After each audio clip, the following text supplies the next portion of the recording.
सवी ने दुर्वा की जान बचाई है। सवी ने दुर्वा को बर्बाद होने से बचाया है। ऐसे में अब सवी को लेकर दुर्वा के मन में जो चीज़ें हैं उसी को अब दुर्वा जाहिर करने वाली है। दुर्वा सवी को बिल्कुल पसंद नहीं करती थी। दुर्वा ने सवी की इंसल्ट करने का एक भी मौका कभी नहीं छोड़ा। वो हमेशा ही सवी को नीचा दिखाती थी, लेकिन यहाँ पर अब सवी ने दुर्वा की जिस तरीके से मदद की है उसके बाद अब दुर्वा बेहद हैरान है।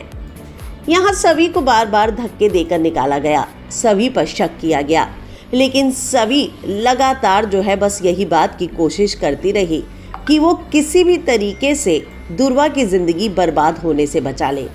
यहाँ तक कि खुद दुर्वा ने उस पर शक किया। दुर्वा ने तो ना जाने कितने मौक़ों पर उसे नीचा दिखाया, उसकी बहन की इंसल्ट की, लेकिन अब जब सवी ने ये बिना कुछ सोचे समझे सिर्फ दुर्वा की ज़िंदगी के बारे में सोचा और चाहा कि दुर्वा की ज़िंदगी बर्बाद ना हो, इतनी बार धक्के खाने के बाद, इतनी बार बेइज्जत होने के बाद भी वो सिर्फ और सिर्फ इसीलिए सबूत जुटाती रही कि दुर्वा की ज़िंदगी खराब ना हो जाए।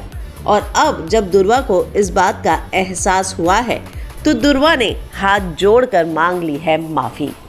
जी हाँ, दुर्वा ने हाथ जोड़कर माफ़ी मांगी है। दुर्वा ने सवी से कहा है कि वो उसे माफ़ कर दे। दुर्वा को इस बात का एहसास हो गया है कि उसने बेहद गलत कर दिया। दुर्वा को ये बात समझ में आ गई कि उसने जो चीज़ें सोची थी सवी के बारे में वो सब गलत थी। यहाँ तक कि अब उसे सवी के लिए रिस्पेक्ट बहुत ज़्यादा बढ़ गई है।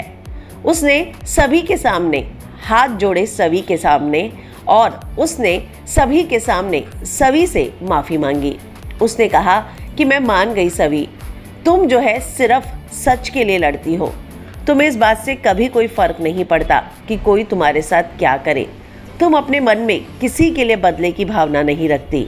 मुझे तुमसे आज बहुत कुछ सीखने को मिला और मैं कभी इस बात का एहसान नहीं भूलूंगी कि तुमने मुझे इन सारी चीज़ों से बचाया है। तो एक बात तो तय है कि अब दुर्वा भी सवी के आगे झुक चुकी है। ये सब देखकर ईशान बहुत खुश था, क्योंकि ईशान को लग रहा था कि कहीं ऐसा ना हो कि हर कोई ये सोचने लग जाए कि जानबूझकर सवी बर्बाद करना चाहती है भोसले परिवार को, जबकि सवी का मकसद सिर्फ और सिर्फ सच को सामने लाना था। तो आप क्या कहेंगे इस बारे में? कमेंट में अपनी राय लिखकर ज़रूर बताएं, लेकिन उससे पहले हमारे चैनल को सब्सक्राइब करना ना भूलें।